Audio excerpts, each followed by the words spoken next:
अपने बच्चों को दुखी नहीं देखना चाहते तो ये 6 काम उनके साथ मत करना।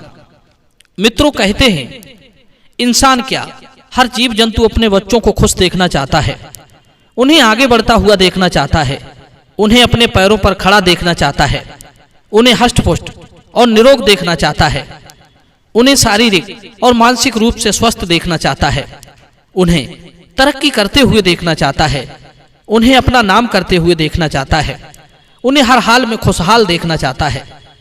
कोई दुष्ट ही होगा जो अपने बच्चों के लिए ऐसे भविष्य की कामना ना करता हो। कोई विक्षिप्त मानसिकता वाला व्यक्ति ही होगा या कोई महामूर्ख होगा जो अपने बच्चों के हित की बात नहीं सोचता हो। वरना तो हर माता पिता अपने बच्चों के उज्जवल भविष्य और खुशहाल जीवन की कामना करते हैं।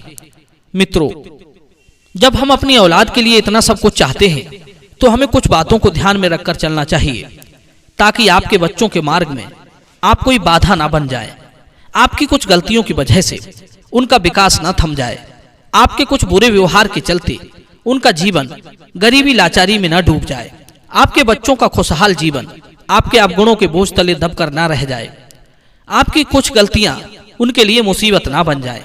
यदि आप वास्तव में अपने बच्चों से प्यार करते हो और उनका भला चाहते हो तो ये वीडियो पूरा जरूर देख लेना। दर्शक बंधुओं, आज का विषय है कि उन्नति के मार्ग में सबसे बड़े शत्रु कौन है।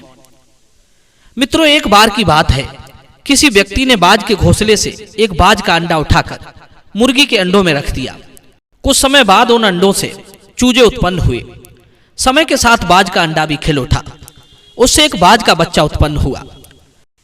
अब बाज के बच्चे के माता पिता तो थे नहीं, वो मुर्गी के घोंसले में उत्पन्न हुआ था, इसलिए मुर्गी मुर्गे को ही अपना माता पिता मानता था और मुर्गी के बच्चों को अपना भाई समझता था। उन्हीं के साथ खेलना कूदना, खाना पीना, उठना बैठना होता था। धीरे धीरे वो मुर्गी के बच्चों के साथ बड़ा होने लगा। आश्चर्य की बात यह थी कि जैसा जैसा मुर्गी के बच्चे करते थे, देखा दुनी वो भी वैसा ही करता था। मुर्गी के बच्चे ज्यादा उड़ तो पाते नहीं थे, इसलिए वे थोड़ा उड़ते और नीचे आकर बैठ जाते थे। उन्हें देखकर बाज का बच्चा भी कभी ज्यादा उड़ने का प्रयास नहीं करता, वो भी थोड़ा सा उड़ता और बैठ जाता। सारे दिन उन्हीं के साथ साथ चू चू करता रहता था।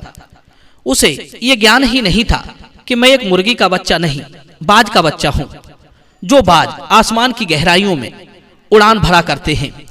पर क्या करें, जिस माहौल में पला बड़ा उसका पूरा असर उसके ऊपर दिखाई दे रहा था।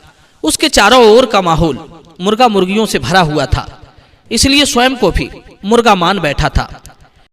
मन से तो वो स्वयं को चूजा समझ रहा था, इसलिए कभी ऊंचा उड़ने का प्रयास नहीं करता। उसे लगता था कि हमें इतना ही उड़ना चाहिए, इससे ऊपर गए तो हमारे लिए खतरा है। मित्रों, याद रखना, जिसने अपना मन जैसा बना लिया वो फिर वहीं तक सीमित रहता है। मन से यदि हमने मान लिया कि हम बहुत कुछ नहीं कर सकते तो सच में आप कुछ नहीं कर सकते। ऊपर से आपके माता पिता भी आपको यही सिखाएं कि ये देखो, यहां से आगे मत जाना, इतना ही हमें करना है, तो सच में आप कुछ नहीं कर पाएंगे। आप वहीं तक सिमट कर रह जाएंगे, क्योंकि आपकी क्षमता को उन्होंने बताया ही नहीं। आपको मानसिक रूप से कमजोर बना दिया गया। कहते हैं मन की कमजोरी, मन की अकर्मण्यता आपको आगे बढ़ने से रोकती है। मित्रों, एक दिन उस बाज के बच्चे ने देखा कि आकाश में एक बहुत ऊपर उसी की तरह एक पक्षी उड़ रहा है। बाज का बच्चा भी अब जवान हो गया था। उसे देखकर उसके मन में भी आया कि काश मैं भी उसी तरह आकाश में उड़ पाता। वो हौस हौस कर रह जाता, पर ऊपर उड़ने की हिम्मत नहीं जुटा पा रहा था, क्योंकि बचपन से वो हमेशा चूजों के साथ रहकर चूजों के जितना उड़ा था। एक दिन उसने मुर्गी के बच्चों से पूछा, हे भाइयों, आकाश की गहराई में उड़ने वाला वो पक्षी कौन है? मैं भी उसी की तरह उड़ना चाहता हूं। बाज की ऐसी बातें सुनकर मुर्गी के बच्चे उसकी हंसी उड़ाते हुए कहने लगे, अरे भाई, तुम पागल तो नहीं हो गए जो इतना ऊंचा उड़ने का ख्वाब देख रहे हो? आसमान में उड़ने वाला पक्षी बाज है, जो समस्त पक्षियों का राजा है। वो बहुत बलवान और विशाल होता है, पर तुम तो एक चूजे हो, तुम उसकी बराबरी कैसे कर सकते हो? तुम ऐसा सोचकर व्यर्थ अपना मन चला रहे हो। हमें अपनी जाति नहीं भूलनी चाहिए। मित्रों, मुर्गी के बच्चों के समझाने पर बाज ने उसे ही सच मान लिया कि वास्तव में मैं एक मुर्गा हूं और बाज की तरह आकाश में नहीं उड़ सकता। मित्रों, फिर तो उसने कभी दोबारा आसमान में उड़ने की बात सोची ही नहीं। अब तो वो बाज सारी जिंदगी मुर्गे मुर्गियों के साथ रहकर स्वयं को जाने बिना ही मर गया। हम में से बहुत से लोग उस बाज की तरह होते हैं जो अपने आप को, अपने बल को, अपनी योग्यता को, अपनी सामर्थ्य को जाने बिना ही चले जाते हैं। हम लोग स्वयं को जानने का कभी प्रयास नहीं करते, और यदि करते भी हैं तो उन चूजों की तरह हमारी जिंदगी में भी कई लोग आ जाते हैं जो हमारे आत्मविश्वास को कम करते रहते हैं। हम अपनी क्षमताओं से अनजान रह जाते हैं कि हम कौन हैं और हम क्या क्या कर सकते हैं। हम कभी आगे बढ़ने की सोचते ही नहीं, जो कर रहे हैं उसी में खुश रहते हैं। यदि जीवन में कोई ऐसा अवसर आता भी है तो हम उसे पकड़ना नहीं चाहते, क्योंकि साहस तो चूजों वाला पहले से ही बना दिया गया है। दर्शक बंधुओं, अवसर को देखते ही बोल उठते हैं कि यह काम हमारे बस का नहीं है। हम अपनी कर्मण्यता को दर्शाने लगते हैं। हम ये भूल जाते हैं कि मनुष्य के लिए कोई कार्य असंभव नहीं। जितना हम चलने का प्रयास करेंगे उतना ही हमें रास्ते का ज्ञान होता जाएगा, उतनी ही हमारी इच्छा शक्ति बढ़ती जाएगी। नए नए अनुभव हमें बहुत कुछ सिखाकर जाएंगे। एक कहावत है, प्रयास करोगे तो मिलेगा, यदि नहीं भी मिलेगा तो भी ना मिलने का कारण पता चल जाएगा। बंधु, हमारी उन्नति में पहला बाधक है मन की अकर्मण्यता। यदि कभी मन आगे बढ़ने का प्रयास करता भी तो दूसरे बाधक होते हैं, चूजों की तरह। वो लोग आपकी हिम्मत, आपके हौसले को नीचे ढकेल देते हैं। जैसे आपने महाभारत कथा में सुना होगा कि पांडवों के मामा शल्य ने कर्ण के सारथी बनकर अपनी बातों से कर्ण के मनोबल को गिराया था। और याद रखना, जो मनोबल से कमजोर पड़ गया वो कभी उन्नति नहीं कर सकता। संसार में ऐसे बहुत से लोग हैं जो आपको आगे बढ़ते हुए देखना नहीं चाहते।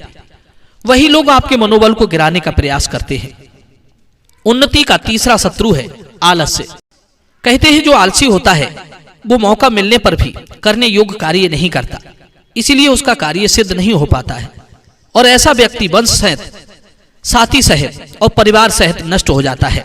बंधुओं, यदि जीवन में सफलता चाहते हो तो इन 6 दोषों को त्याग देना। पहला, दिन में सोना या अधिक सोना। दूसरा, अर्धनिद्रित अवस्था में रहना। तीसरा, भयभीत होना।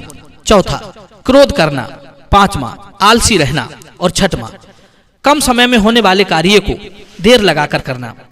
ये 6 प्रकार के सुख चाहने वाले लोगों को त्याग देना चाहिए, क्योंकि ये 6 दोष कार्य का नाश करने वाले हैं। दूसरी बात, हमें हमेशा देर तक बातें सुननी चाहिए और पूरी बातें सुननी चाहिए। और कोई यदि जल्दी में कुछ कह रहा है तो उसे ध्यान से समझना चाहिए और समझकर ही कार्य करना चाहिए। कभी मनमानी नहीं करनी चाहिए। बिना अनुभव के किसी विषय में अपना मत प्रकट ना करें। जो कार्य लोक में निंदित माना जाता है वो यदि धर्म युक्त भी हो तो भी नरक में ले जाने वाला होता है, अतः उसे नहीं करना चाहिए। मनुष्य जब कोई चीज प्राप्त नहीं कर सकता तो वो अपनी दुर्बलता का अनुभव ना करके परिस्थितियों को ही दोष देने लगता है। अपने कार्य में वही सफल होते हैं जो दूसरों को दोष ना लगाकर अपनी कमियों को देखते हैं और अपने आप को जानकर अपनी गलतियों को दूर करके वे लोग सफल हो जाते हैं। एक बात बताऊं, असफलता प्राप्त करने वाला चतुर मनुष्य दोषारोपण नहीं करता, वो अपने को ही दोषी मानता है। असफल होने पर दूसरों को दोष नहीं देना चाहिए। यदि अपने बच्चों को दुखी नहीं देखना चाहते तो ये 6 काम बच्चों के साथ कभी मत करना। पहला, बच्चों को अच्छा माहौल में रखने का प्रयास करो। उनके चारों ओर का वातावरण, चारों ओर के रहने वाले लोग अच्छी सोच वाले और उन्नतिशील होने चाहिए। वे जो देखते हैं और सुनते हैं वही करते हैं।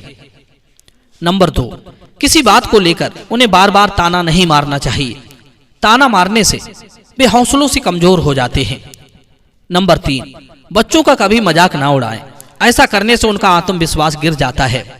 नंबर 4, उनके अच्छे काम करने पर उन्हें सराहा जाना चाहिए। नंबर 5, बच्चों को अधिक मारना पीटना नहीं चाहिए। नंबर 6, बच्चों पर भरोसा भी दिखाना चाहिए।